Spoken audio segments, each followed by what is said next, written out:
Donc effectivement, j'ai fait un bac scientifique, option mathématiques.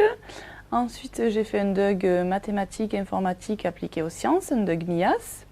Puis une licence de mathématiques, une maîtrise d'ingénierie mathématique et une école d'ingénieur, l'INSA, Institut national des sciences appliquées à Toulouse.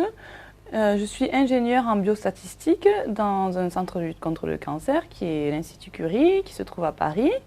Et mes principales tâches sont l'analyse statistique de données issues de puces à ADN, ainsi que ensuite la communication de mes travaux dans des congrès, lors de publications, un petit peu d'enseignement et puis un petit peu de développement méthodologique, puisqu'il faut mettre en œuvre les modèles grâce à des logiciels, mais également un goût pour la recherche, un goût pour la communication de ces travaux et puis un travail en équipe puisqu'on travaille avec des biologistes, des médecins et des statisticiens.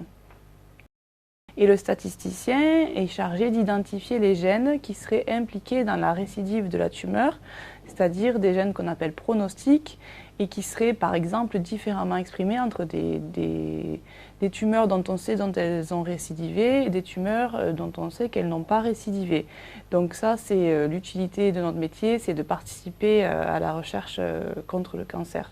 Donc après un bac série C et un DUG de sciences économiques, j'ai intégré sur titre le magistère de statistique et économétrie de Toulouse.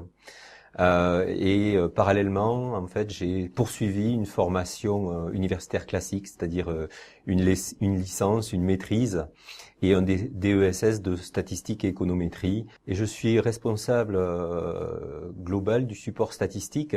Je contribue à analyser leurs données de laboratoire, à interpréter leurs résultats. C'est tout d'abord de fortes compétences en statistique, bien sûr, la connaissance des logiciels de statistique et leur maîtrise. Deuxième point important sont les capacités d'écoute, de communication et de pédagogie dans la collaboration avec les non-statisticiens. Enfin, je citerai vraiment des capacités d'analyse, de synthèse, des capacités rédactionnelles pour exprimer résultats et conclusions à l'écrit. Mais je passe également beaucoup de temps dans les laboratoires, donc à collaborer avec des scientifiques pour comprendre leurs problématiques. D'accord, donc en fait j'ai eu un baccalauréat scientifique et ensuite j'ai fait un DUG mathématiques appliquées aux sciences sociales, puis un DUT statistique et traitement informatique des données, STID. Et ensuite, récemment, j'ai obtenu une licence professionnelle statistique et informatique pour la santé que j'ai obtenue grâce à une validation des acquis de l'expérience financée par l'INSERM. Donc, je suis statisticienne au Centre de méthodologie et de gestion des essais cliniques de l'unité INSERM U897. Et donc, je m'occupe essentiellement de faire les analyses statistiques sur des essais cliniques qui concernent le VIH et les hépatites virales. Donc, je participe à la mise en place, à l'analyse statistique et à la valorisation au travers de publications pour des essais cliniques sur le VIH. Je pense qu'il faut avoir l'esprit de synthèse, être autonome, avoir l'esprit d'équipe et surtout être rigoureux. Il faut savoir adapter la bonne méthodologie. Donc au quotidien, je travaille à l'ISPED, donc c'est l'Institut de santé publique, d'épidémiologie et de développement, qui se situe donc sur le campus de l'Université Bordeaux 2, près du CHU, donc l'hôpital de Bordeaux.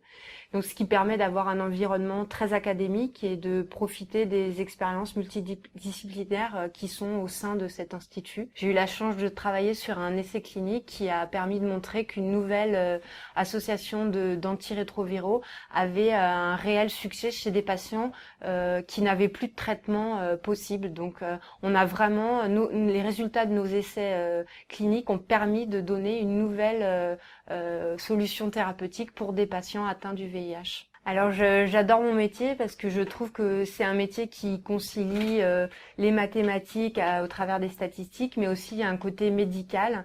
Et donc ce qui me passionne, c'est vraiment les deux, c'est-à-dire que j'associe les mathématiques à la connaissance d'une maladie qui est le VIH actuellement, et aussi je programme au travers d'un logiciel statistique qui s'appelle SAS, et ça me passionne. Enfin vraiment, c'est quelque chose que j'aime beaucoup.